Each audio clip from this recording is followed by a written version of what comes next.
now. The kids are heading back to class, but certain books may not be there with them. Book bans in public libraries and schools have increased dramatically in the last 8 months. Now psychologists are pushing back. Here in studio to tell us more is Hartford Healthcare Institute of Living psychologist Dr. Laura Saunders. Pretty serious topic here, Doc, and one that warrants attention. Yes, so health professionals are reaching out more to talk about this openly, because when you ban books, you are decreasing exposure to information and education, and that is never good for our young people.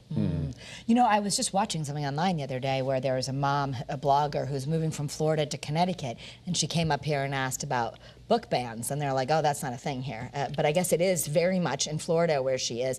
But from a psychologist perspective, since you're on your 501st appearance here, 500th appearance right here on Great Day, and on our side of the couch, why as a psychologist is this important for our mental health, our development? So it's based on the psychology of fear. So the fear is that if we expose children to things, they will become that.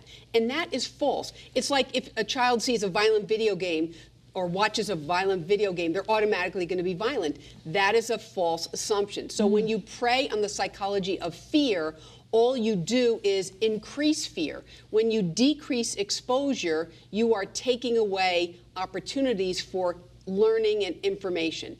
And it's just based on a false belief. Kara just brought this up, but in Connecticut, do we have any issues like this at all in Connecticut? So I think individual towns and libraries have tried to ban books. I don't know specifically, but the reason that we need to talk about this is because it is not healthy. There's nothing healthy about banning books. We need more information, and we need our children to be exposed to information.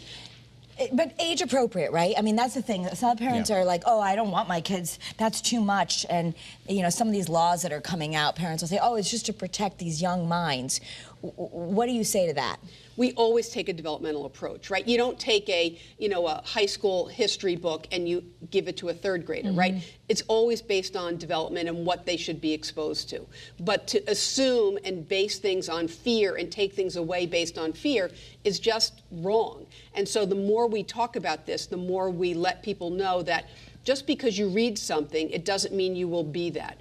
We really need to include everyone in our books, people of all shapes, colors, and sizes, because there might be a child who identifies with someone in that book and knows that they're not alone. So that's reducing isolation. I'm actually glad that psychologists are taking this frontline approach to combat this issue. It seems, is it a nationwide thing?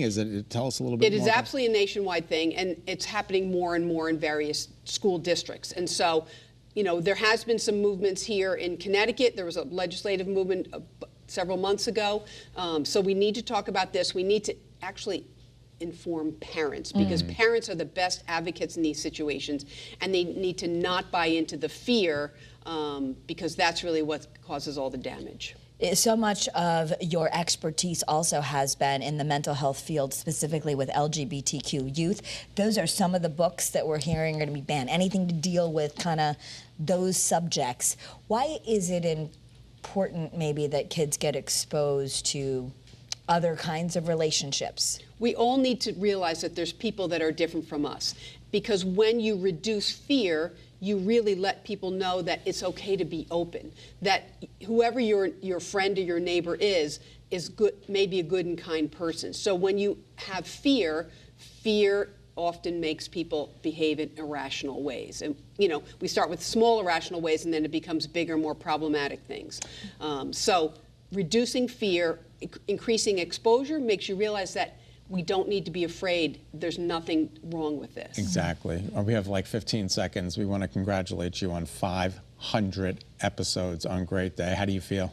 Starting my 6th year with you all, I love it. Isn't it 6 years? Is that amazing? Yeah. So much knowledge and such important information you've passed along to us. Here on TV and weekly on the Kara's Cures podcast. So we cover all kinds of mental health. So subscribe there and you'll get to see so many episodes with Dr. Laura, or go to just WFSB.com, click on Kara's Cures. So many different family mental health issues. Yes. I know you've helped me navigate a lot. We have a lot to talk about with the college drop-off after this. And happy birthday to your daughter. Thank you. Yeah, happy birthday. 21. Happy 21, Isabel. All right, up next, bring out the very